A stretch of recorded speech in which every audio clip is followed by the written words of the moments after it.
죽은 사람 집 비워둬서 뭐해?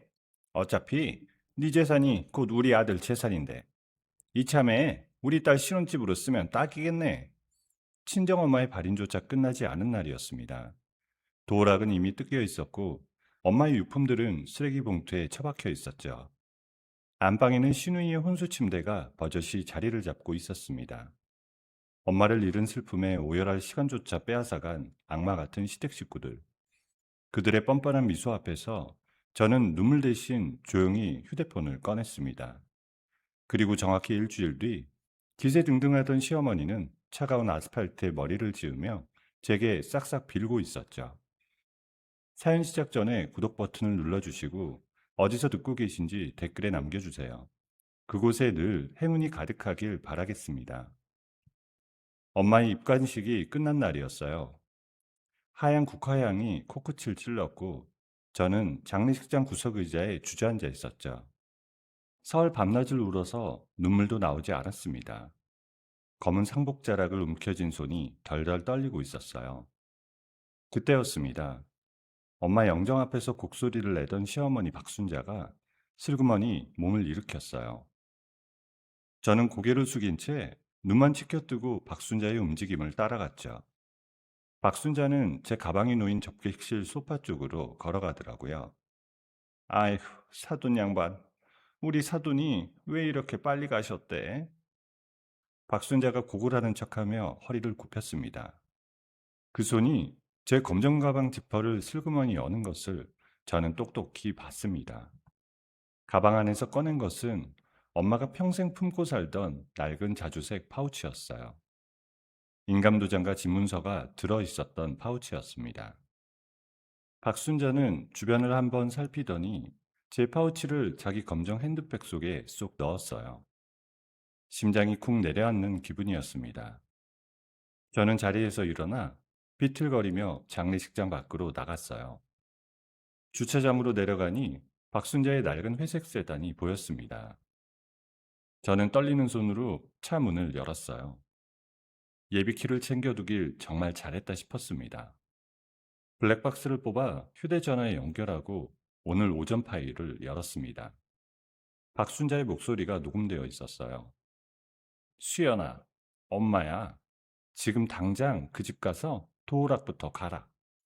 엄마, 진짜 지금 해도 돼? 큰올케 아직 장례식장에 있잖아. 이년아, 지금이 아니면 언제 해? 도장 내가 빼냈으니까 너는 빨리 들어가서 침부터 들여. 혼수랑 침대 먼저 넣어놔. 엄마 죽었다고 울면서 정신없을 때 후딱 해치워야지. 강남 아파트가 이제 우리 손에 들어오겠다. 저는 블랙박스 파일을 휴대전화에 그대로 옮겼습니다. 손가락 마디가 하얗게 될 만큼 전화기를 꽉 움켜쥐었어요. 다리가 후들거렸지만 눈물은 한 방울도 나오지 않았습니다. 저는 다시 장례식장 안으로 들어가 관리실 문을 두드렸어요. 머리가 희끗한 관리인 어르신이 고개를 내밀었습니다. 어르신, 죄송한데 부탁이 하나 있어서요. 무슨 일이요? 상주 양반. 접객실 쪽 CCTV 화면을 좀 볼 수 있을까요? 제 가방에 손댄 사람이 있어서 확인을 해야 해서요. 아휴, 이 경황 중에 잠깐 들어와 봐요. 관리실 좁은 방에서 저는 화면을 돌렸습니다. 박순자가 제 가방 지퍼를 열고 파우치를 꺼내는 장면이 선명하게 찍혀 있었죠. 저는 그 장면을 휴대전화로 다시 촬영해 저장했습니다. 어르신, 감사합니다. 원본 영상 좀 보관해 주세요. 나중에 경찰서에서 찾으러 올지도 몰라서요. 아휴, 상을 치르는 집에 이게 무슨 일이래? 접객실로 돌아오니 박순자가 여전히 엄마 영정 앞에서 곡을 하고 있었어요. 저는 조용히 외투를 챙겨 들었습니다. 발인이 내일 아침인데 저는 지금 엄마 집에 가야만 했죠. 택시를 잡아 탔습니다.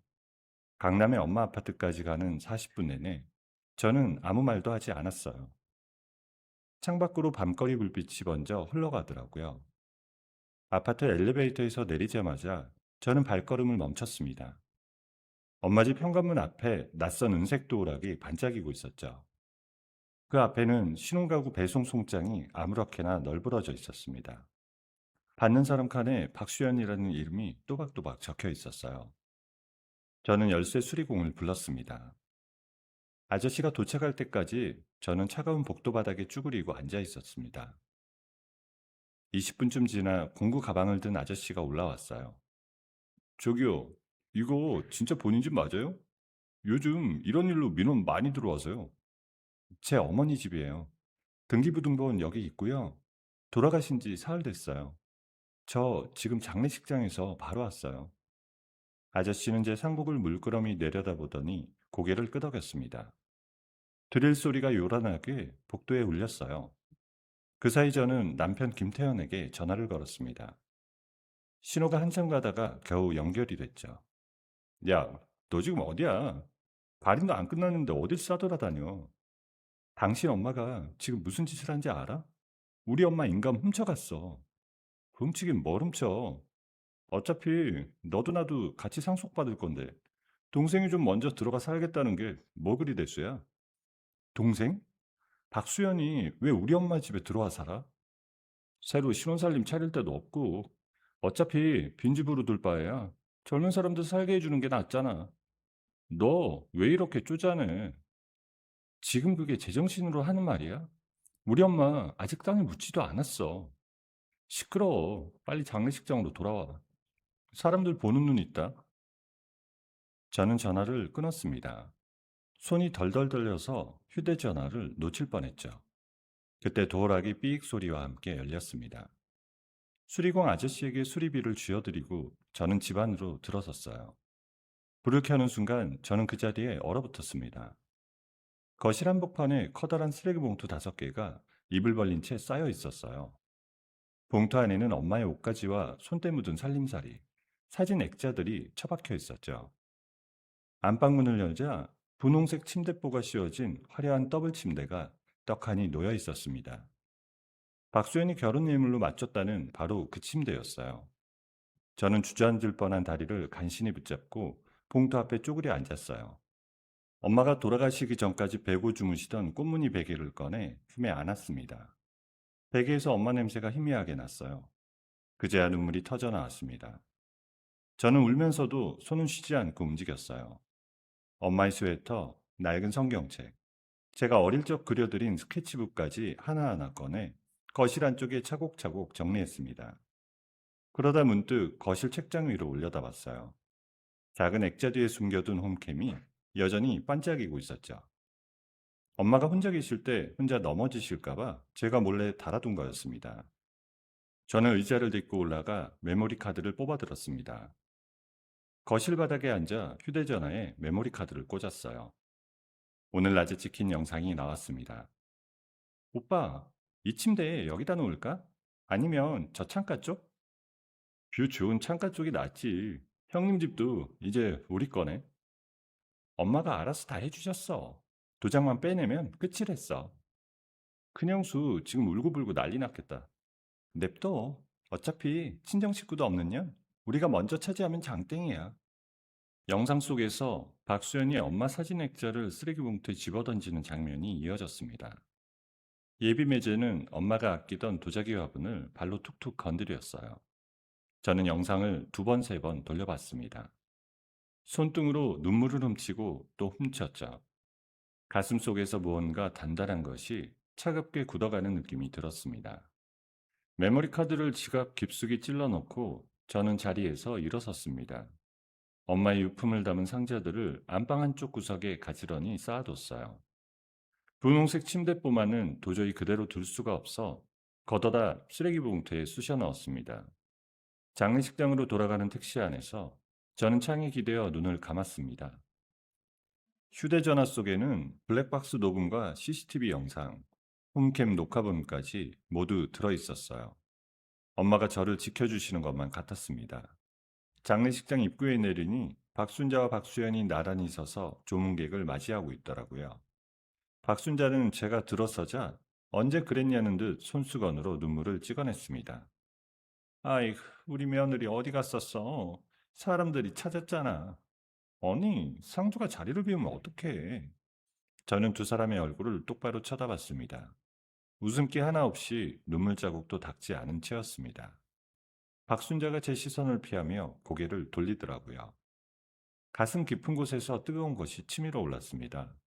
하지만 저는 이를 악물고 삼켜냈습니다. 지금은 울 때가 아니라는 것을 저는 알고 있었어요. 엄마 영정 앞으로 걸어가 향 한 자루를 피워 올렸습니다. 연기가 가느다랗게 피어오르는 것을 바라보며 저는 속으로 다짐했어요. 엄마가 남겨주신 것, 단 한 푼도 저 사람들에게 내어주지 않겠다고요. 장례식을 치른 다음날 오후였습니다. 저는 이삿짐 상자 몇 개를 차에 싣고 엄마의 아파트로 향했습니다. 한숨도 못 잔 탓에 눈은 퉁퉁 부었지만 정신만큼은 또렷했죠. 아파트 주차장에 들어서자 5톤 용달차 한 대가 비상등을 켠 채 서 있었습니다. 일꾼들이 커다란 텔레비전 박스와 가죽 소파를 줄지어 엘리베이터로 나르고 있더라고요. 저는 이를 악물고 함께 엘리베이터에 올라탔습니다. 현관문은 활짝 열려 있었어요. 거실 한가운데서 박순자가 뒷짐을 지고 서서 일꾼들에게 떡짓을 하고 있었습니다. 그 소파는 저쪽 창가로 돌려. 텔레비전은 벽걸이로 달 거니까 일단 세워두고. 네, 사장님, 여기다 놓으면 되죠? 제가 문턱을 넘어서자 박수연이 저를 발견하고 소리를 질렀습니다. 어머, 언니 또 왔어? 어제는 도락 부수고 난리를 치더니 오늘은 또 뭐야? 지금 당장 이 짐들 다 빼. 이 년이 아주 정신이 나갔구만. 여기가 네 집이야? 상속이 무슨 네 멋대로 되는 건 줄 알아? 언니, 그냥 좋게 좋게 가자. 응? 안 나가면 내가 끌어낼 수도 있어. 박수연이 제 팔을 잡아챘어요. 저는 팔을 뿌리치며 거실 한복판에 버티고 섰습니다. 휴대전화를 꺼내 김태현에게 홈캠 영상 일부를 전송했어요. 당장 여기로 와. 안 오면 경찰서에서 보게 될 거야. 메시지를 보내고 저는 바닥에 털썩 주저앉았습니다. 일꾼들이 눈치를 살피며 집 나르던 손을 멈추더라고요. 뭘 봐, 안 나르고. 아줌마, 신경 쓰지 말고 계속해. 30분쯤 지났을까요? 김태현이 숨을 헐떡이며 뛰어들어왔습니다. 이마에는 땀이 송글송글 맺혀 있었고 셔츠 자락이 바지 밖으로 삐져나와 있었죠. 너 지금 뭐 하는 거야? 회사까지 전화해서 사람 불러내고. 당신이 보낸 영상 확인했어. 어머님이 우리 엄마 인감 훔쳐가서 뭘 어쨌는지. 야, 너 홈캠을 몰래 달아놓은 거 그거 불법인 거 알아? 주거 침입에 도찰이야. 우리 엄마 집에 내가 설치한 건데 그게 어떻게 불법이야? 시끄러워. 아무튼 네가 한 짓이 더 큰 범죄라고. 김태현이 가죽 가방을 열더니 서류 뭉치 하나를 꺼냈습니다. 뻣뻣한 세 종이였고 빨간 도장이 선명하게 찍혀 있었죠. 이거 전세 계약서야. 여기 서명해. 전세 계약서? 누구랑 누구 사이에? 나랑 수연이. 어머님 재산은 부부 공동 재산이니까 내가 내 동생한테 전세 놨어. 보증금도 다 이체 끝났고. 혜연이가 오빠로서 동생 신혼집 마련해 준 거야. 이게 뭐가 잘못됐다고 이 난리야? 저는 서류를 낚아챘습니다. 임대인란에 찍힌 도장을 보는 순간 손끝이 얼어붙었어요. 엄마 인감이었습니다. 박순자가 어제 장례식장에서 훔쳐간 바로 그 도장이 여기 찍혀 있었죠. 이거 우리 엄마 도장이잖아. 어제 어머님이 내 가방에서 빼간 그 도장. 무슨 소리야? 네 엄마가 생전에 나한테 맡긴 거지. CCTV에 다 찍혀 있어요. 블랙박스에 어머님 목소리까지 녹음돼 있고. 저는 서류를 바닥에 내동댕이 쳤습니다. 종이가 공중에 흩날리다 바닥에 떨어졌어요. 그때 현관에서 박수연의 약혼자가 어슬렁거리며 들어왔습니다. 키가 크고 형수님 그냥 사인하시죠. 가족비리 왜 이래? 예비 매제가 성큼성큼 다가와 제 손목을 움켜쥐었습니다. 억센 소나기 힘에 손목이 시큰거렸습니다. 김태현이 볼펜을 제 손가락에 억지로 끼워 넣으려 했어요. 사인해. 한 번만 하면 돼. 놔. 이거 놓으라고. 얼른 해치워. 시간 끌지 말고. 저는 발버둥을 치며 옆에 있던 협탁 위 도자기 화병을 움켜잡았습니다. 엄마가 아끼시던 청자 화병이었지만 지금은 그것부터 따질 때가 아니었죠. 바닥에 내리쳐 깨트리자 쨍그랑 소리가 거실을 가득 채웠습니다. 깨진 사금파리 조각이 바닥에 흩어졌어요. 한 발자국만 더 오면 이걸로 찌를 거야. 예비 매제가 움찔하며 뒤로 물러섰어요. 김태현도 제 손목을 놓더라고요. 저는 깨진 화병 조각을 손에 쥔 채 휴대전화를 반대쪽 손으로 잡았습니다.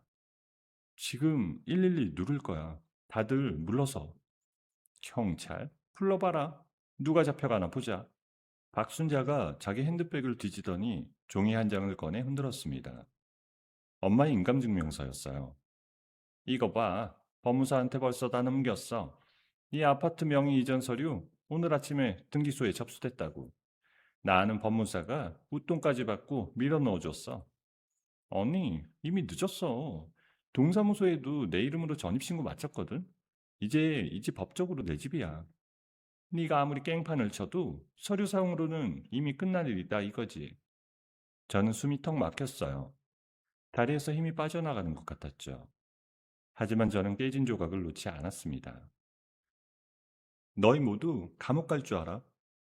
이 사람아, 서류가 이긴다니까. 정신 차려. 그때였습니다. 활짝 열린 현관문으로 낯선 발소리가 뚜벅뚜벅 들려왔습니다. 저는 고개를 돌렸어요. 키가 훤칠한 남자가 검은 서류 가방을 들고 서 있었죠. 밤색 정장에 은빛 넥타이가 깔끔하게 매어 있었어요. 머리는 단정하게 빗어넘겼고 안경 너머 눈빛이 서늘했습니다. 누구세요? 여기 지금 가족 회의 중이니까 나가요. 남자는 대답 없이 거실 안쪽으로 성큼 걸어 들어왔습니다. 저는 깨진 화병 조각을 쥔 손을 천천히 내렸습니다. 남자의 가슴에 달린 작은 은색 배지가 제 눈에 또렷이 들어왔죠. 변호사 배지였습니다. 남자는 바닥에 떨어진 계약서 한 장을 집어들어 훑어봤습니다. 그 얼굴에 옅은 웃음이 번졌어요. 이거 참 재미있는 서류네요. 당신 뭐야? 남의 집에 마음대로 들어와서. 정다은 씨 어머님이신 이순자 여사의 고문 변호사 최상호라고 합니다. 김태현의 얼굴이 하얗게 질렸습니다. 박순자는 손에 들고 있던 인감증명서를 슬며시 뒤로 감췄어요. 박수연은 예비 매제의 팔을 잡고 쭈쭌쭈쭌 뒷걸음질을 쳤습니다. 저는 숨을 길게 내쉬었어요. 온몸의 긴장이 한꺼번에 풀려 다리가 후들거렸지만 저는 버티고 섰습니다. 최상호 변호사가 제 쪽으로 고개를 돌리며 가볍게 목례를 냈어요. 늦어서 죄송합니다. 발인 끝나고 바로 오느라 좀 걸렸네요. 아, 네. 와주셨네요. 자, 이제부터 제가 몇 가지 말씀을 드려야겠어요. 모두 앉으시죠. 박순자가 소파 가장자리에 엉거주춤 걸터 앉았습니다. 김태현은 두 손을 꽉 쥐고 서 있었고 박수연은 입술을 파르르 떨었습니다. 예비 매제는 현관 쪽을 힐끔힐끔 쳐다봤어요. 최상호 변호사가 들고 온 서류 가방을 거실 탁자 위에 올려놓았습니다. 찰칵 소리와 함께 가방 잠금쇠가 풀렸습니다. 저는 그 모습을 바라보며 깨진 화병 조각을 슬그머니 내려놓았습니다. 이 집안 공기의 흐름이 방금 막 완전히 뒤바뀌었다는 것을 저는 알 수 있었습니다. 최상호 변호사가 탁자 위에 놓인 서류 가방에서 두꺼운 서류 봉투 하나를 꺼냈습니다. 누런 봉투에는 빨간 도장이 여러 개 찍혀 있었어요. 그 안에서 나온 종이 뭉치를 최상호가 천천히 펼쳐 놓았죠. 이게 이순자 여사께서 1년 전에 작성하신 유언 대용 신탁 계약서입니다. 박순자가 돋보기를 꺼내 서류를 들여다봤습니다. 눈알이 좌우로 빠르게 움직이더니 얼굴빛이 점점 하얘졌습니다. 신탁이 뭐야? 이게 대체 뭐냐고? 쉽게 말씀드리면 이순자 여사께서 살아계실 때 이미 모든 재산을 따님 정다은 씨 앞으로 넘겨두신 겁니다.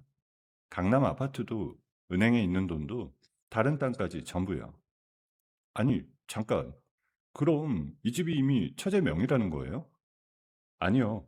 지금 이 집 소유는 신탁회사입니다. 정다은 씨는 그 신탁의 수익자고요. 쉽게 말해 이 집은 이제 이순자 여사의 개인 자산이 아니에요. 박수연이 소파에서 벌떡 일어섰습니다. 분홍색 매니큐어를 칠한 손톱이 부들부들 떨렸습니다. 그게 말이 돼? 엄마가 돌아가셨는데 왜 언니 혼자 다 가져? 이순자 여사께서 그렇게 정해놓으셨으니까요. 따님 정다은 씨를 유일한 수익자로 지정하셨고 이건 저희 사무실의 원본이 그대로 보관되어 있습니다. 저는 최상우의 말을 들으며 숨을 조금씩 고르기 시작했습니다. 엄마가 돌아가시기 한 해 전쯤 어느 날을 떠올렸어요. 엄마가 저를 불러 앉혀놓고 변호사 사무실에 다녀왔다고 말씀하셨던 날이 있었어요. 그때는 그저 유언장을 쓰신 줄로만 알았습니다. 엄마가 이렇게까지 치밀하게 준비해 두셨을 줄은 몰랐어요. 아니야. 우리 법무사가 오늘 아침에 등기소에 서류 다 밀어 넣었다고. 내가 봉투에 돈까지 얹어줬다고. 박순자가 핸드백 속에서 아까 감췄던 인감증명서를 다시 꺼내 흔들었습니다. 최상호가 그 종이를 슬쩍 바라보더니 입꼬리를 올렸습니다. 안 사돈 어르신, 아무리 인감증명서가 있어도 소유주가 신탁회사로 넘어간 부동산은 일반 인감만으로는 명의를 바꿀 수가 없습니다. 등기소 직원이 서류 심사 단계에서 바로 반려했을 거예요.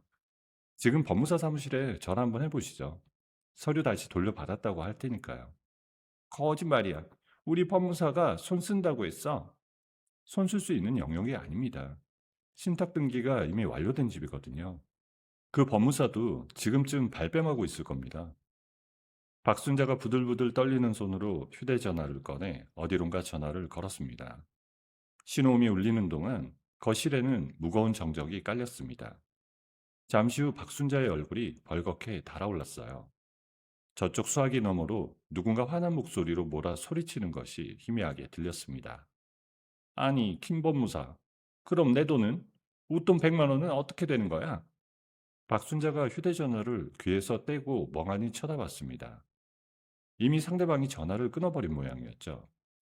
김태현이 바닥에 떨어진 위조 전세 계약서를 주워들며 최상우에게 다가갔습니다. 이마에 땀이 비오듯 흘렀습니다. 변호사님, 이거 오해예요. 가족끼리 오가는 말로 뭐 좀 이렇게 해보자 한 거지. 진짜로 무슨 범죄를 저지른 건 아니잖아요. 오해라고 하기엔 증거가 너무 많네요. 돌아가신 분의 인감을 허락 없이 사용해서 전세 계약서를 꾸미신 것도 그렇고 이건 사무소 위조입니다. 그걸 실제로 주장하신 건 사문서 위조 행사죠. 장례식장에서 인감을 훔쳐간 건 절도고요. 아니, 그건 게다가 정다은 씨가 블랙박스 음성 파일과 홈캠 영상, 장례식장 CCTV까지 모두 저한테 넘겨주셨어요. 오늘 오후에 고소장 작성은 이미 끝났습니다. 예비 매제가 갑자기 현관 쪽으로 한 걸음 물러섰습니다. 얼굴이 사색이 되어 있었죠. 저는 이런 일인 줄 몰랐습니다. 수연이가 그냥 언니네 집 잠깐 빌려 쓰는 거라고만 해서. 오빠, 그런 소리 하지 마. 응? 나랑 같이 있어줘야지. 나, 나 지금 아무 생각도 안 나. 이침 되면 수업하며 다 환불할 거야. 결혼이고 뭐고 없어. 예비 매제가 박수연의 손을 거칠게 뿌리치고 현관 밖으로 뛰쳐나갔습니다. 엘리베이터 닫히는 소리가 복도에서 들려왔습니다. 박수연이 무너지듯 바닥에 주저앉아 머리를 쥐어뜯었어요. 엄마, 엄마 어떡해. 결혼식이 2주일 남았는데. 수연아, 엄마가 어떻게든 엄마 때문이잖아. 엄마가 괜히 도장 훔쳐와서. 이년아, 너 좋으라고 한 짓인데 여기서 엄마 탓이야? 두 사람이 바닥에 주저앉은 채 서로 멱살잡이를 할 기세로 악다구니를 썼습니다. 저는 그 모습을 고요한 눈으로 바라봤어요. 어제까지만 해도 그 사람들 때문에 무너질 것 같던 저였는데 지금은 이상하리만치 마음이 가라앉아 있더라고요. 저는 최상호에게 짧게 눈짓을 했습니다. 최상호가 고개를 끄덕였습니다. 저는 거실 창가로 천천히 걸어갔어요. 창밖에는 아파트 단지 벚꽃나무가 바람에 흔들리고 있었죠. 휴대전화를 꺼내 저는 112를 눌렀습니다. 신호음이 두 번 울리자마자 상담원이 연결됐어요. 여보세요? 신고 좀 하려고요. 네, 무슨 일이십니까? 강남구 역삼동 혜성아파트 103동 1204호인데요. 지금 이 집에 무단으로 침입한 사람들이 있어요. 이 집은 현재 신탁회사 명의예요. 제가 수익자고요. 저 말고는 들어올 권리가 없는데 지금 일행 4명이 허락도 없이 도어락을 부수고 들어와서 가구까지 옮겨놨어요. 지금 현장에 위험한 상황이 있으신가요? 조금 전에 저한테 강제로 서명을 시키려고 몸싸움이 있었어요. 화병도 깨졌고요. 빨리 와주세요. 전화를 끊자 김태현이 새파랗게 질린 얼굴로 제 앞에 털썩 무릎을 꿇었습니다. 다은아, 여보 제발 한 번만 봐줘. 잠깐 정신이 나갔었어. 나 이거 놓으라고. 다은아, 내가 잘못했어. 응? 어머니가 시키는 대로 한 거야. 나는 진짜 몰랐어. 몰랐다고? 아까는 부부 공동재산이라면서 당당하게 서류 내밀던 사람이 누구였더라? 며느라, 아가, 이 애미를 생각해서 한 번만. 어머님, 저한테 아가라고 부르지 마세요. 오늘부터 저는 이 집 며느리 아닙니다. 저는 김태현의 손을 바짓단에서 천천히 떼어냈습니다. 김태현은 그대로 바닥에 엎어졌습니다. 박순자는 벽에 기대 앉아 입을 반쯤 벌린 채 초점 없는 눈으로 허공을 바라보고 있었어요. 저 멀리서 사이렌 소리가 희미하게 들려왔습니다. 소리는 점점 가까워지더니 아파트 단지 전체에 울려 퍼졌어요. 창밖으로 내다보니 경찰차 2대가 아파트 입구로 들어오고 있었죠. 몇 분 지나지 않아 현관에서 무전기 소리가 들렸습니다. 제복을 입은 경찰관 4명이 성큼성큼 거실로 들어왔어요. 신고하신 분이 누구십니까? 접니다. 정다은이고요. 이 집의 신탁 수익자예요. 경찰관이 부서진 현관 도어락과 거실에 흩어져 있는 혼수 가구들을 둘러봤어요. 깨진 화병 조각과 바닥에 엎어진 김태현도 눈에 담았죠. 이 가구들은 허락받고 옮긴 겁니까? 아니요. 제 허락은 전혀 없었어요. 도어락도 저 사람들이 어제 부수고 새로 단 거예요. 경관님, 이 집 등기부 등본입니다. 소유주가 신탁회사로 되어 있고 의뢰인 정다은 씨가 유일한 수익자예요. 문서 위조와 절도건으로 고소장도 곧 제출할 예정입니다. 경찰관이 서류를 넘겨보더니 고개를 끄덕였습니다. 박순자 씨, 김태현 씨, 타인 명의 부동산에 무단으로 침입하고 도어락을 부순 혐의로 일단 지구대까지 같이 가셔야겠습니다. 내가 시민인데 왜? 내 아들이 사는 집인데 왜 내가 잡혀가? 법적으로 이 집은 신탁회사 소유입니다. 어머님 아들 집이 아니에요. 경찰관 2명이 박순자의 양팔을 잡아 일으켰습니다. 박순자는 발버둥치며 악을 써댔지만 소용이 없었어요. 김태현은 저항도 하지 못한 채 멍한 얼굴로 끌려나갔죠. 박수현은 바닥에 주저앉아 아직도 엉엉 울고 있었습니다. 경찰관이 박수현을 향해서도 손짓을 했습니다. 아가씨도 동행하셔야겠습니다. 침대랑 소파 들여놓는데 관여하셨죠? 네, 저도 갈게요. 현관문을 나서는 박순자가 마지막으로 저를 돌아봤습니다. 두 눈에 원망과 두려움이 뒤엉켜 있었죠. 저는 그 눈길을 피하지 않고 맞받아봤습니다. 거실에 저와 최성호만 남았어요. 깨진 화병 조각과 흩어진 가구들 사이에서 저는 길게 숨을 내쉬었습니다. 다리가 풀려 그대로 소파에 주저앉았죠. 정다은 씨, 괜찮으세요? 아직 잘 모르겠어요. 그런데 마음은 이상하게 편해요. 엄마가 지켜주신 것 같아서. 이순자 여사님께서 생전에 늘 말씀하셨어요. 우리 딸은 강하다고. 혼자서도 잘 해낼 거라고요. 저는 고개를 들어 최상우를 바라봤습니다. 그제야 이 사람의 얼굴을 제대로 볼 수 있었어요. 엄마가 저에게 남겨주신 마지막 방패가 바로 이 사람이었다는 것을 저는 깨달았습니다. 창밖으로 해가 뉘엿뉘엿 지고 있었어요. 노을빛이 거실 바닥에 길게 드리워지더라고요. 부서진 도어락 너머로 이웃 주민들이 수군대는 소리가 희미하게 들려왔지만 저는 더 이상 두렵지 않았습니다. 체포 소식이 있고 일주일이 지난 날이었습니다. 저는 서울구치소 면회실 앞에서 번호표를 받아들고 기다렸습니다. 가방 안에는 최상호가 꼼꼼히 작성해준 합의서 서류가 들어있었죠. 면회실 문이 열리고 저는 좁은 통로를 지나 지정된 자리로 갔습니다.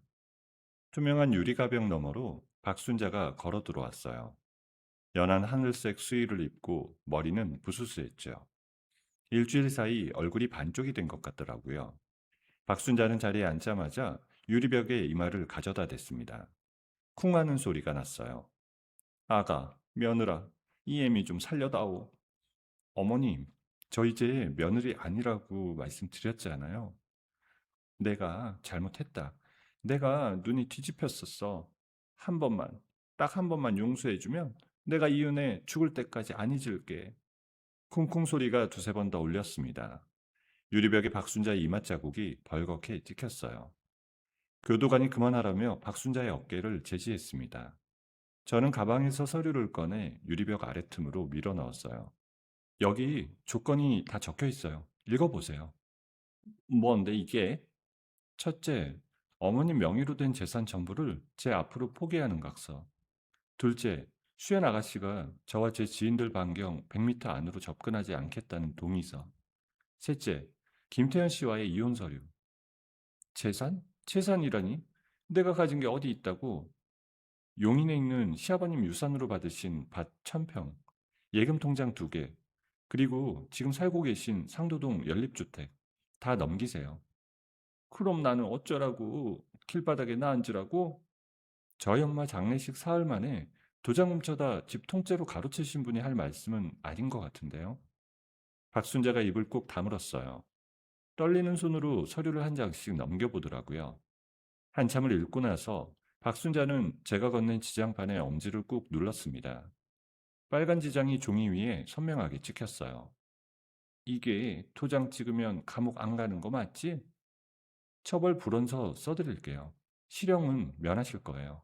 다만 전과 기록은 남습니다. 저는 미리 준비해둔 처벌 불원서에 서명을 했습니다. 볼펜 잉크가 종이에 스며드는 것을 보며 저는 속으로 엄마에게 인사했습니다. 엄마, 저는 제 할 일을 했어요. 박순자와 김태현은 구속 적부심에서 풀려났습니다. 실형 면했지만 서류상 남은 재산은 한 푼도 없었습니다. 위자료로 지급한 돈까지 합치니 두 사람 손에 남은 것은 단칸방 월세 보증금 정도였어요. 박순자는 상도동 연립주택을 제게 넘기고 서울 변두리 반지하로 옮겨갔습니다. 박수현은 결혼식 2주일 전에 파혼당했죠. 예비 매제 집안에서 위약금 청구 소송까지 걸었다는 얘기를 풍문으로 들었습니다. 그날 이후 박수현은 박순자만 보면 악을 쓰며 원망했다고 하더라고요. 저는 엄마의 강남 아파트를 정리해 처분했습니다. 그 돈과 신탁에 들어있던 예금, 박순자에게서 넘겨받은 재산까지 합쳤습니다. 최상호가 알려준 상권을 몇 달 동안 발로 뛰며 돌아봤어요. 마침내 마포구 망원동 골목에 자리 잡은 낡은 4층 상가 건물 하나를 사들였죠. 매매계약서에 도장을 찍던 날이었어요. 공인중개사 사무실 창밖으로 가을비가 추적추적 내리고 있었습니다. 등기 이전은 다음 주 수요일에 맞춰서 처리하겠습니다. 소유자 명의는 정다은 씨 단독으로 올라갑니다. 정말 제 건물이 되는 거네요. 축하드립니다. 앞으로 건물주 정 사장님이라고 불러드려야겠네요. 사장님은 좀 간지럽네요. 계약서에 찍힌 빨간 도장을 물끄러미 바라보는데 눈시울이 뜨거워졌습니다. 엄마가 옆에서 제 어깨를 토닥여 주시는 것만 같았어요. 리모델링 공사가 시작됐습니다. 저는 작업복에 운동화 차림으로 매일 현장에 나갔습니다. 먼지가 풀풀 날리는 복도에서 반장님과 도면을 펼쳐놓고 머리를 맞댔죠. 사장님, 여기 200억 헐면 100원도 다 뜯어야 돼요. 견적이 2배는 뜰 텐데. 예산 더 들어도 괜찮아요. 안전이 우선이에요. 입점하실 분들이 오래 장사하셔야 하니까요. 요즘 젊은 건물주 중에 사장님처럼 꼼꼼한 분 드물어요. 저도 세입자 입장 돼본 적이 있으니까요. 그 서름을 아니까 그러죠. 저녁 무렵이면 최상호가 사무실에서 서류를 챙겨 현장으로 왔습니다. 임대차 계약서, 입점 상인 심사, 세금 문제까지 최상호는 쉴 틈 없이 제 옆을 지켜줬습니다. 1층 코너 자리는 베이커리가 좋겠는데요. 여기 햇빛이 잘 들어서 빵 진열 때 놓기 딱입니다. 그러네요. 그런데 어떻게 그런 것까지 보세요? 상권 분석 10년 넘게 했으면 이 정도는 눈에 보여요. 변호사님 직업 바꾸셔도 되겠어요. 최성호가 소리내어 웃었습니다. 그 웃음소리가 공사장 먼지 속에서도 맑게 울리더라고요. 공사가 끝나고 입점한 상인들을 면접 보는 날이었습니다. 저는 가건물 사무실에 앉아 오시는 분들과 한 분 한 분 이야기를 나눴습니다. 어느 중년 부부가 들어와 낡은 서류 봉투를 내밀었어요.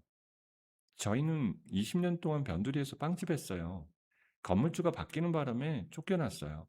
보증금도 제대로 못 받고요. 월세는 꼬박꼬박 내겠습니다. 다만 10년은 한정적으로 장사할 수 있게 해주시면 감사하겠습니다. 계약 기간 10년 보장해 드릴게요. 임대료는 주변 시세의 80%로 책정할 거고요. 대신 저희 건물에서 오래오래 맛있는 빵 만들어 주세요. 사장님, 정말요? 정말 그렇게 해주시는 겁니까? 저도 사람들이 따뜻한 빵집 있는 건물이면 좋겠어요. 서로 돕는 거죠. 면접을 마치고 부부가 거듭 허리를 숙이며 나갔습니다. 저는 창밖을 내다보며 잠시 숨을 골랐어요. 잘하셨어요. 요즘 세상에 그런 조건 내거는 건물주 없어요. 저는 그냥 우리 엄마가 사셨던 대로 하려던 것뿐이에요. 엄마는 세입자 한 번도 내쫓은 적 없으셨거든요.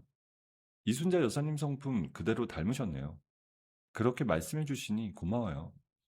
최상호가 제 어깨에 살며시 손을 얹었습니다.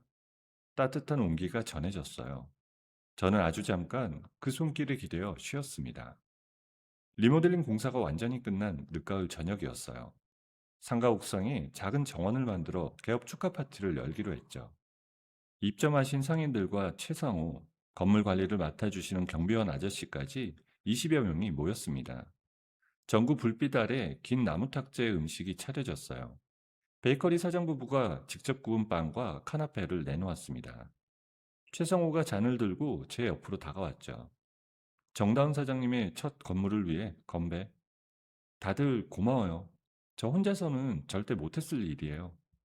사장님, 우리 한 식구 되는 거죠? 앞으로 잘 부탁드립니다. 네, 한 식구예요. 옥상 난간에 기대어 저는 망원동 골목을 내려다봤습니다. 골목 끝에는 한강이 검푸르게 반짝이고 있었죠. 밤바람이 제 머리카락을 살짝 흔들었습니다. 추우시죠? 이거 걸치세요. 최성호가 자기 재킷을 벗어 제 어깨에 둘러줬어요.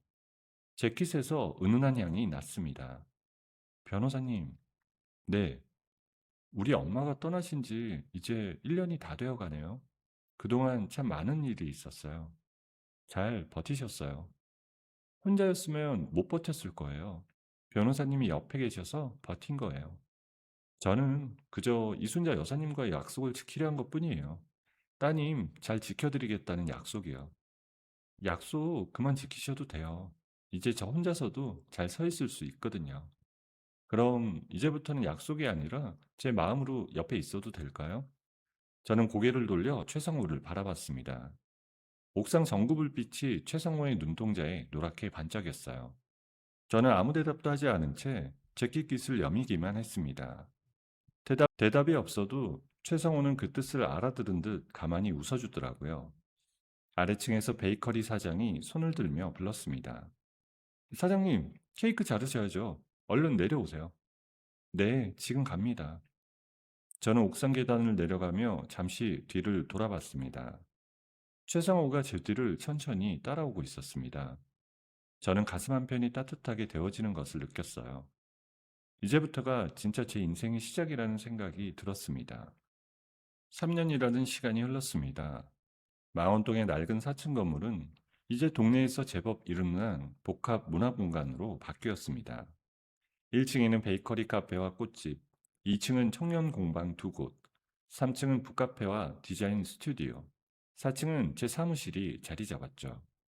저는 매달 마지막 금요일 저녁 상인분들과 간담회를 열었습니다. 사장님, 이번 달 매출 나쁘지 않았어요. 신메뉴 크루아상이 주말 장사를 톡톡히 해줬네요.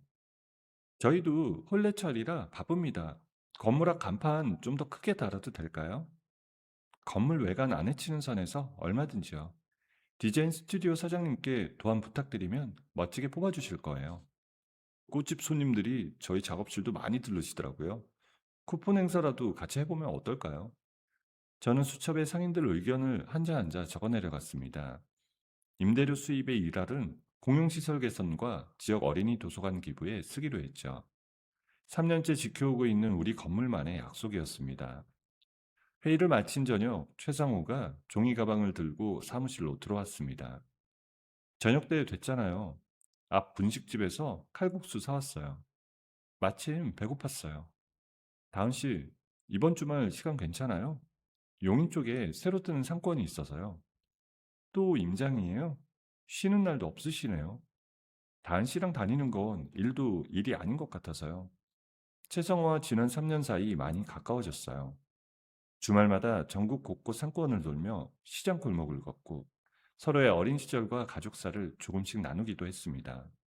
그런데 두 사람 사이에 아직 이름 붙인 관계는 없었어요.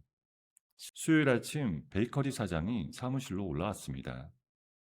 사장님, 이번 주 토요일 오후 4시쯤 1층 카페 잠깐 와주실 수 있어요?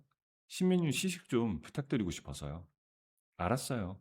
임장 다녀와서 들를게요. 토요일 오후 4시 무렵 저는 최성호와 함께 1층 베이커리 문을 열었어요. 순간 어둑한 가게 안에서 함성이 터져 나왔습니다.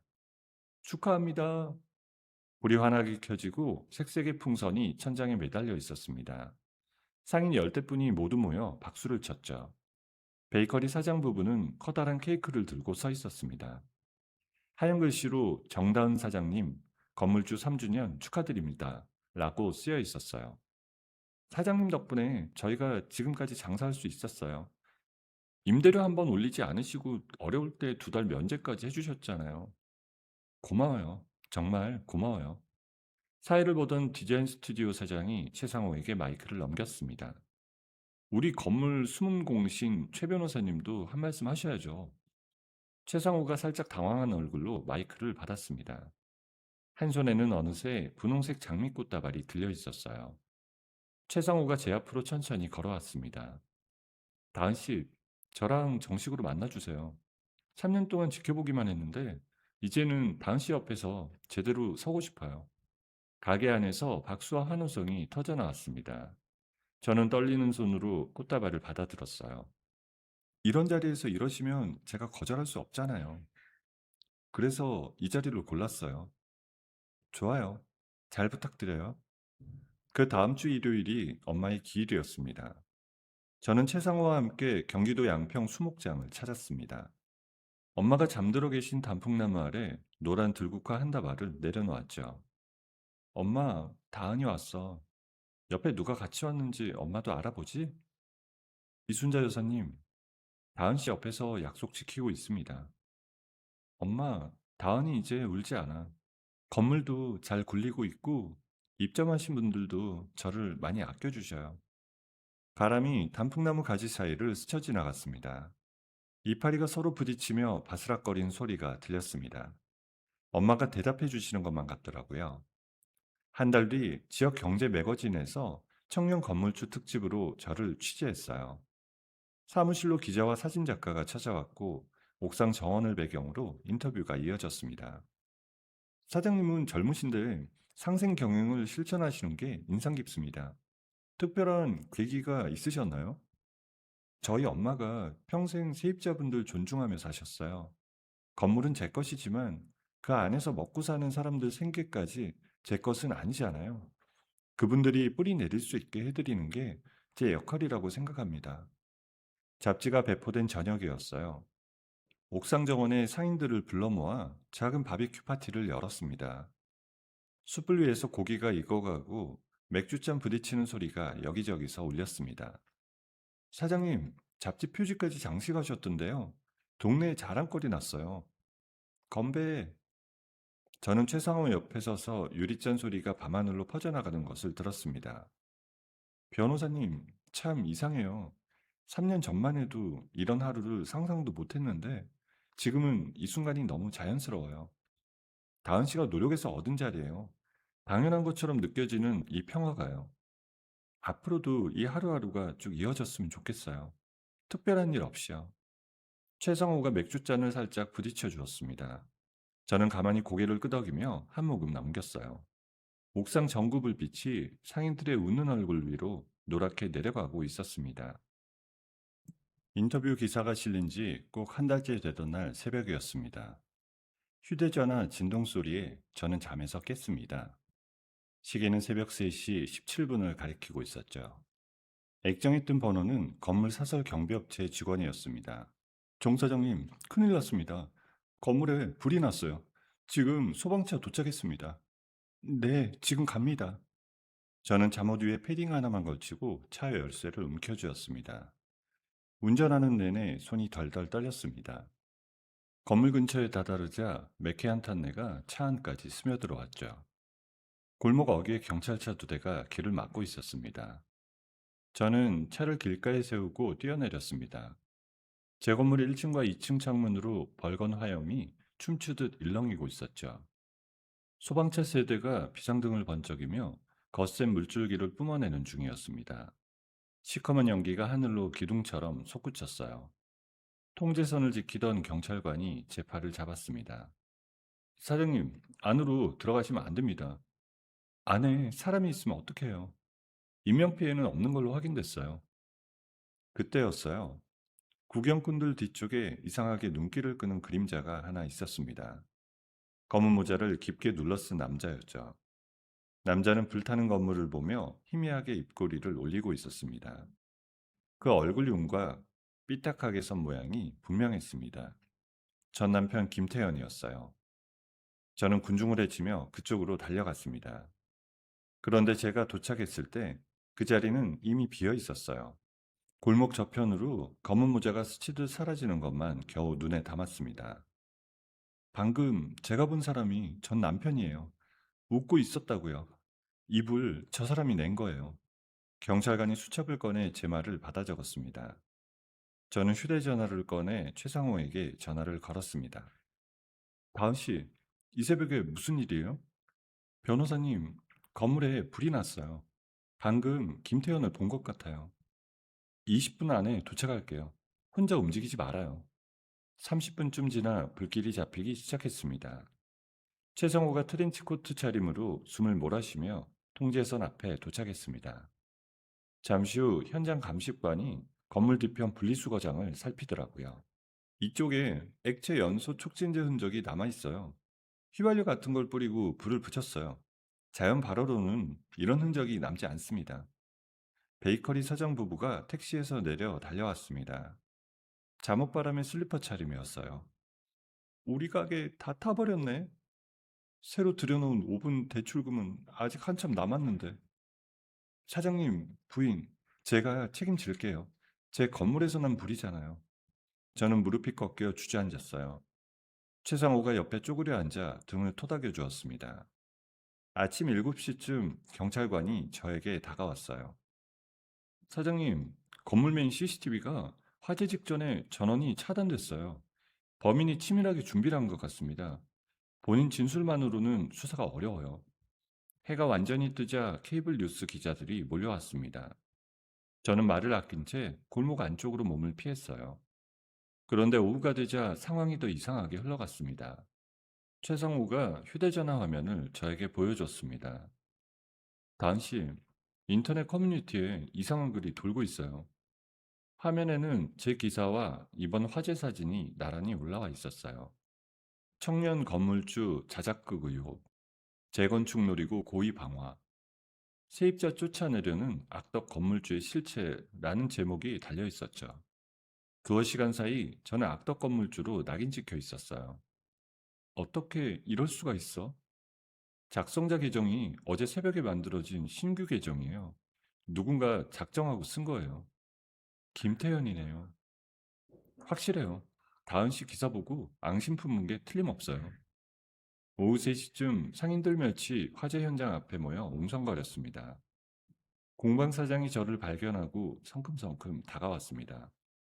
사장님, 인터넷 글 보셨습니까? 솔직히 말씀해 보세요. 재건축 계획 세워두신 거 아닙니까? 아니에요. 시행사가 찾아와도 다 돌려보냈어요. 그런 글이 왜 나오겠어요? 아니 뜬 굴뚝에 연기 나겠어요? 사장님, 저 그동안 어떻게 해왔는지 두 눈으로 보셨잖아요. 그때 베이커리 사장이 사람들 사이로 비집고 나왔습니다. 여러분, 이러지 맙시다. 정 사장님이 어떤 분인지 3년간 옆에서 본 사람이 누굽니까? 그런 분이 자기 손으로 자기 건물에 불을 질렀겠냐고요. 글 쓴 놈 잡아야지 왜 사장님을 잡습니까? 공방 사장과 꽃집 사장이 잠시 입을 다물었습니다. 그래도 완전히 풀린 건 아니었죠. 두 사람은 머뭇거리다 발길을 돌렸습니다. 저는 입술을 깨물며 그 자리에 서 있었어요. 저녁 무렵 불은 완전히 꺼졌습니다. 폴리스 라인이 그을린 건물 둘레에 둘러쳐졌어요. 최상호가 제 옆으로 다가와 어깨에 손을 얹었습니다. 다은 씨, 경찰 수사만 기다리면 시간 놓칩니다. 우리 둘이 직접 증거 찾아내자고요. 할 수 있어요. 꼭 해야 돼요. 다은 씨 혼자가 아니에요. 그 인간 평생 감옥에서 못 나오게 만들 증거를 제 손으로 찾아다 드릴게요. 까맣게 탄 건물벽 너머로 해가 지고 있었어요. 노을이 그을린 벽돌에 내려앉아 붉은 빛을 더 진하게 만들었습니다. 저는 최상호와 손을 마주 잡았습니다. 두려움보다 분노가 먼저 가슴 안에서 뜨겁게 차오르더라고요. 화재가 난 다음 날 아침 8시였습니다. 저는 최상호와 함께 불탄 건물 맞은편 카페 2층에 임시 사무실을 차렸습니다. 주인장이 일주일 정도 빌려주기로 했어요. 테이블 위에 지도를 펼치고 화재가 난 건물을 중심으로 동그라미를 그렸죠. 여기가 우리 건물이고 반경 300m 안에 있는 골목을 이렇게 나눕시다. 화재 시각이 새벽 2시 40분쯤이니까 그 시간대에 이쪽 도로에 주차되어 있던 차량들의 블랙박스를 다 확보해야 해요. 어림잡아 몇 대나 될까요? 상가 골목 주차구역, 아파트 단지 앞 길가, 뒷골목까지 합치면 50대가 넘을 거예요. 동네 상인들 차량까지 포함하면 더 많고요. 오늘부터 한 집씩 돌면서 받아올게요. 오전 9시부터 저는 골목을 누비기 시작했습니다. 집집마다 초인종을 누르고 차량 주인을 찾아 사정을 설명했어요. 안녕하세요. 건너편 건물의 블랑고 주인입니다. 혹시 어제 새벽 2시 반쯤 이 근처에 덱 차량이 주차되어 있었다면 블랙박스 영상 좀 볼 수 있을까요? 경찰도 아니신데 그걸 왜 보여드려야죠? 제가 방화범을 찾고 있거든요. 블랙박스에 뭐라도 찍혔을까 해서요. 번거로우시겠지만 부탁드립니다. 아, 그 건물 사장님이시구나. 그럼 보여드려야죠. 잠깐만요. 저는 몇 시간은 헛걸음이 많았습니다. 어떤 차는 블랙박스가 꺼져 있었고, 어떤 차는 각도가 맞지 않았죠. 점심때쯤 되자 베이커리 사장 부부가 저를 찾아왔습니다. 사장님, 저희도 도울게요. 어제 동네 주민회에 연락해 놨어요. 신혼부부 몇 집이 흔쾌히 블랙박스 열어주겠답니다. 이거 밤새 만들었어요. 화재 목격자를 찾는다고요. 저희가 돌리고 다닐게요. 사장님, 부인, 저 어제는 정말 죄송했어요. 어떻게 보상해 드려야 할지도 모르겠는데. 그런 말씀 마세요. 저희가 사장님 옆에 있어야죠. 오후가 되자 공방사장과 꽃집 사장도 골목에 나타났습니다.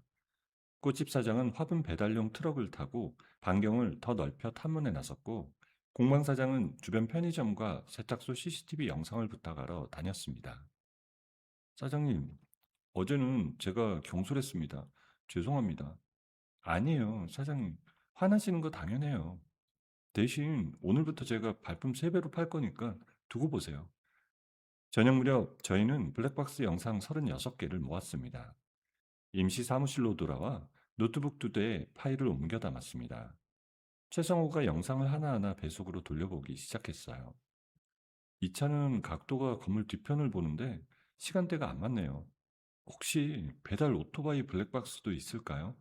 새벽에 야식 배달 오토바이가 골목을 몇 번 지나가잖아요. 좋은 생각이에요. 배달 대행 사무실 돌아봅시다. 다음날 저는 새벽 3시부터 움직이는 야식 배달 대행 사무실 6군데를 찾아갔습니다. 사무실마다 소장님들께 일일이 사정을 설명했죠.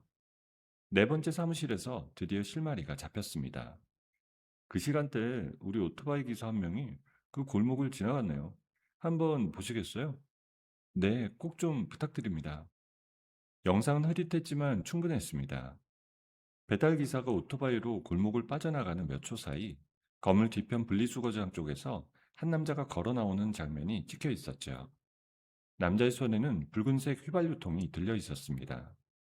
남자는 고개를 푹 숙이고 있었지만 골목을 돌아 나가는 순간 고개를 잠깐 들었습니다. 가로등 불빛 아래 비친 옆모습이 1초도 안 되게 스쳐 지나갔어요. 저는 그 화면을 정지시켜 놓고 한참을 바라봤습니다. 김태현이에요. 틀림없어요. 이 파일 원본을 바로 경찰에 넘길게요. 그리고 우리는 추가 증거를 더 찾읍시다. 그날 밤 저희는 사무실에서 밤을 새웠습니다. 지도에 배달 기사의 동선을 표시해 놓고 그 기사가 찍은 다른 영상들도 확보했어요. 새벽 2시 20분쯤 김태현이 골목으로 들어가는 장면이 다른 각도에서도 포착됐습니다. 아침 8시쯤 꽃집 사장이 헐레벌떡 사무실로 뛰어들어왔어요. 사장님, 저쪽 망원사거리 주유소 소장님이 어제 저녁 제가 부탁드린 걸 기억하고 계셨어요. 새벽 1시 50분쯤에 휘발유 10리터를 플라스틱 통에 담아간 손님이 있었답니다. CCTV 화면도 보여주겠다고 하셨어요. 지금 바로 갈게요. 주유소 사무실 좁은 방에서 저희는 화면을 돌려봤습니다. 잠바를 입은 남자가 플라스틱 통을 들고 계산대 앞에 서 있는 영상이었죠. 얼굴을 모자로 가렸지만 키와 체형, 걸음걸이가 그대로 김태현이었습니다. 현금으로 계산하려다 잔돈이 모자라서 카드로 계산하셨어요. 영수증 쪼가리 여기 남아있네요. 영수증에 찍힌 카드 번호 뒷자리 네 자리를 저는 똑똑히 기억하고 있었습니다. 이혼서류 정리하면서 몇 번을 쳐다봤던 번호였거든요. 김태현의 카드였습니다. 이거면 충분해요. 카드 결제 내역 조회까지 나오면 빠져나갈 구멍이 없습니다. 같은 날 오후 경찰 사이버 수사대에서 최상호에게 연락이 왔습니다. 인터넷 커뮤니티에 올라온 허위사실 게시글의 작성자 IP 주소를 추적한 결과였어요. 그러고 가리봉동에 있는 한 고시원 무선 공유기와 일치했습니다. 저희는 그곳이 김태현이 이혼 후 옮겨 산 고시원이라는 사실을 그 자리에서 확인했습니다. 저녁에 최상호가 검찰의 고소장과 증거 자료를 접수했어요. 방화, 특수건조물 방화, 명예훼손, 허위사실 유포로 인한 업무 방해까지 네 가지 죄목이었죠. 다음날 오전 서부지방법원에서 김태현에 대한 구속영장 실질심사가 열린다는 통보가 왔습니다. 심사 당일 저는 법원 복도 나무 의자에 앉아 기다렸습니다. 최상호는 고소인 대리인 자격으로 안에 들어가 있었어요. 1시간쯤 지나 법정문이 열렸고 포승줄에 묶인 김태현이 교도관 2명 사이에 끼어 걸어 나왔습니다. 3년 만에 보는 김태현이었어요. 머리는 희끗희끗 새어 있었고 얼굴은 야위어 있었습니다. 저를 발견하고 걸음을 멈추려 했지만 교도관이 그 팔을 밀었습니다. 다은아, 너 잘 살더라? 잡지까지 나오고. 왜 이랬어? 내가 너한테 뭘 잘못했길래? 네가 나랑 엄마 다 망쳐놨잖아. 잡지에서 네가 웃고 있는 거 보니까 속에서 뭐가 확 올라오더라. 나는 여기 쪼그라 있는데 너만 잘 먹고 잘 사는 꼴이 너무 보기 싫었어. 네가 망친 건 네 인생이지 내가 망친 게 아니야. 그것도 모르고 여기까지 왔네. 변호사 그 양반이랑 잘 해봐라. 나는 이제 끝이다. 저는 김태현을 똑바로 바라봤습니다. 조금의 동요도 한 줌의 연민도 저에게는 남아있지 않았습니다. 그저 차갑게, 아주 차갑게 제 시선을 거기 머물게 두었죠. 김태현이 먼저 눈을 피하며 고개를 떨궜습니다. 교도관이 김태현의 팔을 붙잡고 끌고 갔어요. 포승줄이 그의 뒷모습을 길게 따라가더라고요. 복도 끝 문이 닫히는 소리가 쿵 하고 울렸습니다. 다은 씨, 영장 발부됐어요. 저 사람 오늘부로 구속입니다. 이제 끝난 거네요. 아직 재판이 남았어요. 그래도 가장 큰 고비는 넘겼습니다. 다은 씨가 직접 발로 뛴 덕분이에요. 며칠 뒤 경찰서에서 사건 브리핑이 열렸습니다. 기자들이 몰려들었고 김태현의 범행 일지가 언론에 낱낱이 공개됐습니다. 인터넷 커뮤니티에 돌던 허위 글도 전부 내려갔어요. 저를 비난하던 댓글들은 하루아침에 자취를 감췄습니다.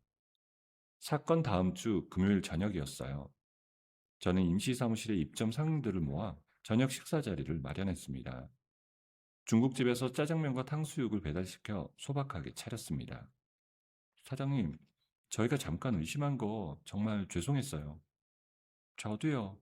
그때 왜 그런 말을 했는지 지금도 창피해서 얼굴을 못 들겠어요. 사장님, 앞으로 제가 사장님 편 안 듣는 일 절대 없을 겁니다.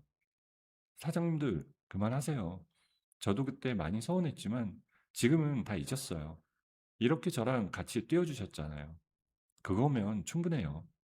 사장님, 이제 건물은 어떻게 되는 건가요? 보험금이랑 김태현이 배상해야 할 금액이 나올 거예요. 그걸 기반으로 새 건물 올릴 계획이에요. 사장님들 자리는 제가 꼭 다시 마련해 드리겠습니다. 사장님, 저희도 같이 기다릴게요. 새 건물에 다시 모여요. 네, 꼭이요.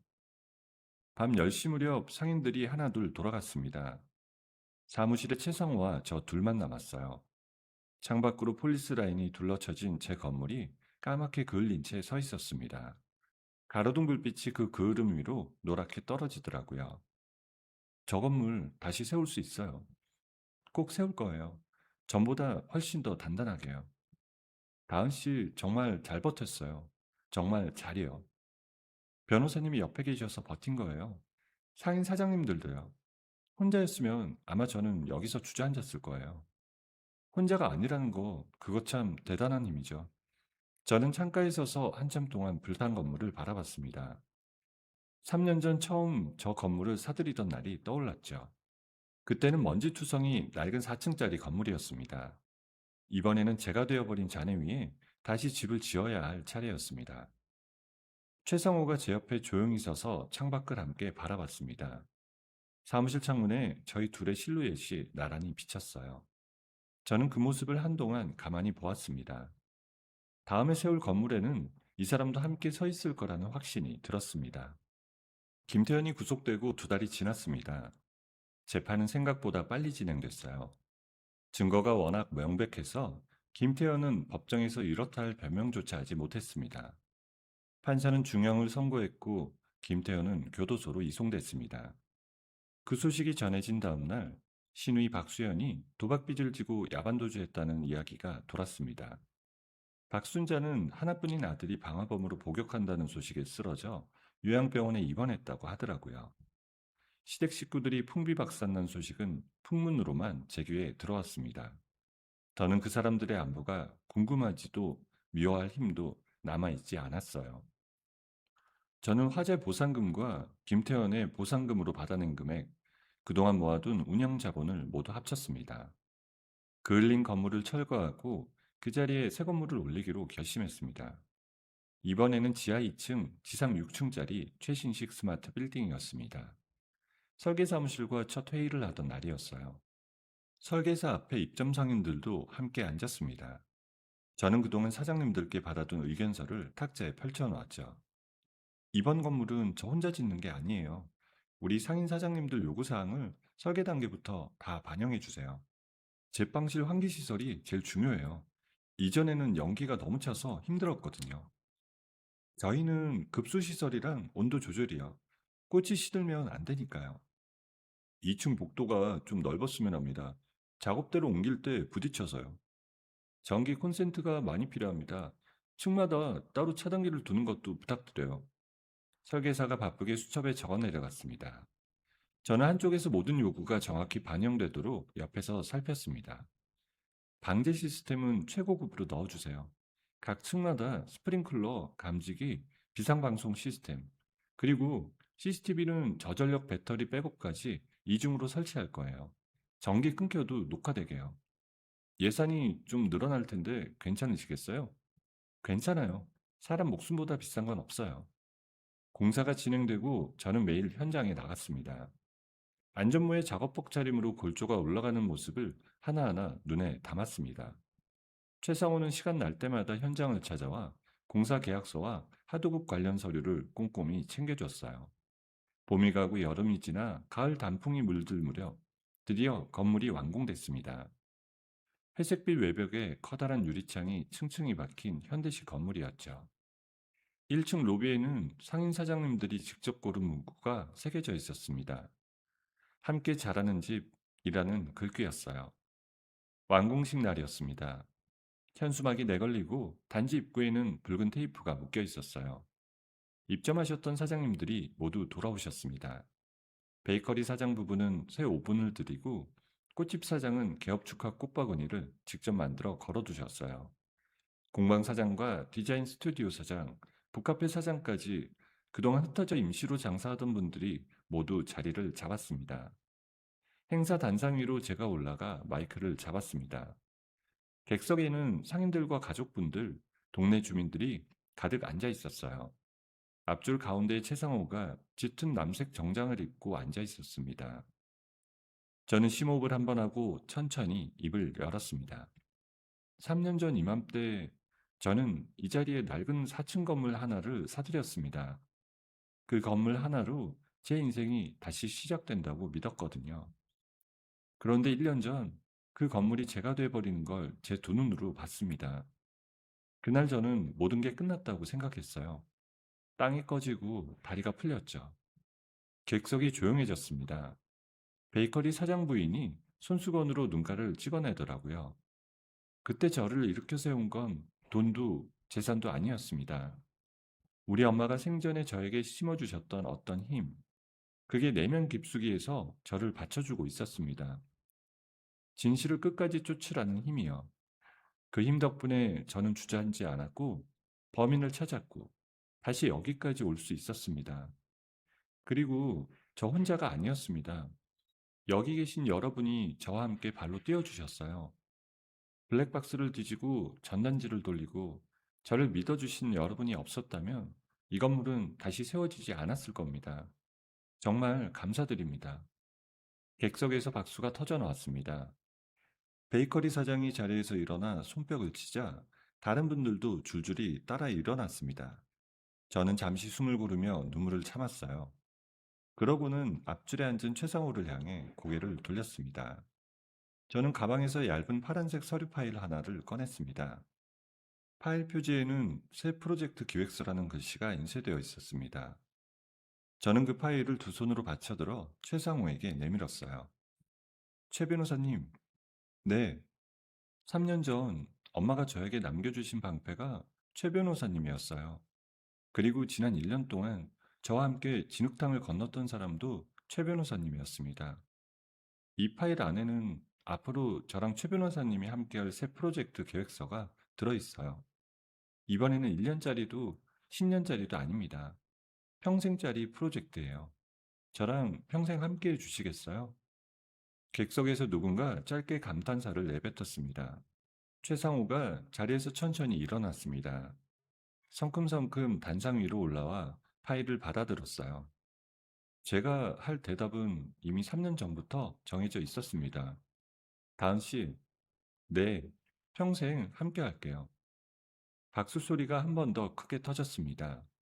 꽃집 사장이 벌써부터 코를 훌쩍였고 공방 사장은 휘바람을 불었습니다.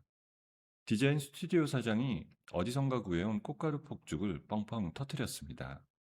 저는 최상호와 손을 마주잡고 단상 한가운데 나란히 섰습니다. 완공식이 끝나고 밤이 깊었어요. 저는 건물 꼭대기층 제 사무실로 올라갔습니다. 통유리창 너머로 망원동 골목의 불빛이 길게 뻗어 있었어요. 한강 물줄기가 저 멀리서 검푸르게 반짝이고 있었죠. 책상 위에는 엄마의 낡은 자주색 파우치가 놓여 있었습니다. 장례식장에서 박순자가 훔쳐갔던 그 파우치였습니다. 인감도 집문서도 이미 다른 서류함에 옮겨두었지만 저는 이 파우치만은 늘 제 책상 위에 두었습니다. 엄마의 손길이 묻은 마지막 물건이었거든요. 저는 파우치를 집어들어 손바닥 위에 올려두었습니다. 거칠거칠한 가죽결이 손끝에 닿더라고요. 파우치 지퍼에 달린 작은 금속 고리를 엄지손가락으로 천천히 다듬었습니다. 엄마, 다은이야. 엄마가 남겨주신 자리에 이렇게 새 집을 지었어.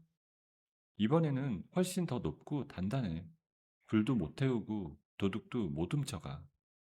엄마, 다은이 이제 아무것도 무섭지 않아. 엄마가 나한테 남겨주신 건 돈이 아니라 이 용기였던 것 같아. 바람에 창문이 살짝 흔들렸습니다. 저는 파우치를 다시 책상 위에 가지런히 내려놓았습니다. 그때 누군가 사무실 문을 노크했습니다. 다은 씨, 안 내려오세요? 사장님들이 1층에서 기다리세요. 갈게요. 잠깐만 바람 좀 쐬고요. 같이 쐬요. 최상호가 제 옆으로 다가와 통유리창 옆에 섰습니다. 저희는 한동안 아무 말 없이 창밖의 도시를 내려다봤습니다. 가로등 불빛이 골목마다 점점이 박혀 있었고 저 멀리 한강 다리 위에서 자동차 불빛이 길게 꼬리를 끌고 흘러갔습니다. 다은 씨는 강한 사람이에요. 아니요, 저 강하지 않아요. 그냥 버틸 뿐이에요. 버티는 게 강한 거예요. 2번이나 큰 태풍을 맞고도 쓰러지지 않았잖아요. 그 태풍이 다은 씨를 부수려고 했지만 결국 다은 씨를 더 단단하게 만들었어요. 변호사님, 저는 이제 알 것 같아요. 엄마가 왜 돌아가시기 전에 그렇게 신탁을 해두셨는지요. 엄마는 제가 혼자가 되더라도 비바람을 맞더라도 끝내 땅에 뿌리박고 서 있기를 바라셨던 것 같아요. 맞아요. 이순자 여사님은 그런 분이셨어요. 그리고 엄마는 저 혼자 서 있게만 두지도 않으셨어요. 변호사님을 저한테 남겨주셨잖아요. 최상호가 제 손을 천천히 마주잡았습니다. 손바닥의 온기가 창 유리의 차가운 기운을 밀어내 주었어요. 저희는 손을 맞잡은 채 창 너머 도시의 불빛을 오래 바라봤습니다. 앞으로도 살다 보면 또 어떤 일이 닥칠지 모르겠어요. 사람 사는 게 다 그렇잖아요. 그럴 거예요. 그런데 이번에는 혼자 맞이하지 않을 거니까요. 변호사님이랑 같이 맞이하고 사장님들이랑 같이 버티고 그렇게 한 걸음 한 걸음 가면 되겠죠? 그렇게 가요. 천천히 오래오래. 아래층에서 상인들이 저희를 찾는 소리가 희미하게 올라왔습니다. 누군가 사장님 어디 계시냐고 부르는 소리가 들렸죠. 저는 최상무의 손을 살며시 당기며 사무실 문 쪽으로 발걸음을 돌렸습니다. 가요. 다들 기다리시네요. 네, 갑시다. 사무실 문을 나서기 전에 저는 한 번 더 책상 위의 파우치를 돌아봤습니다. 어두운 사무실 안의 파우치만이 창밖 불빛을 받아 희미하게 반짝이고 있었어요. 저는 속으로 짧게 인사했습니다. 엄마, 저 이제 내려갈게. 그리고 불을 껐습니다. 복도 끝 엘리베이터를 기다리며 저는 최상호를 올려다봤어요. 최상호도 저를 내려다보며 가만히 웃었습니다. 엘리베이터 문이 스르르 열리고 저희는 나란히 그 안으로 걸어 들어갔습니다. 사랑하는 엄마를 여인 슬픔도 채 가시기 전에 가족이라 믿었던 사람들에게 배신당하고 다시 일어서자마자 또 한 번 거센 불길에 무너질 뻔했던 정다은의 이야기였습니다. 살다 보면 누구나 한 번쯤 세상이 내 편이 아닌 것처럼 느껴지는 순간이 찾아오죠. 가장 가까운 사람들에게 상처받고 억울한 누명을 뒤집어쓰고 싸운 것이 한순간에 제가 되어버리는 그런 날들이요. 그러나 정다은은 주저앉지 않았습니다. 엄마가 심어주신 진실의 힘을 믿고 곁에서 손을 내밀어준 이들과 함께 한 걸음 한 걸음 걸어 나갔습니다. 혼자였다면 무너졌을 자리에서 서로가 서로의 기둥이 되어 주었기에 더 단단한 집을 다시 세울 수 있었습니다. 결국 우리를 일으켜 세우는 건 돈도 복수도 아닌 진심으로 옆을 지켜주는 사람들의 온기라는 것을 정다은은 보여주었습니다. 오늘 이 이야기가 여러분의 마음 한편에 작은 위로가 되었기를 바랍니다.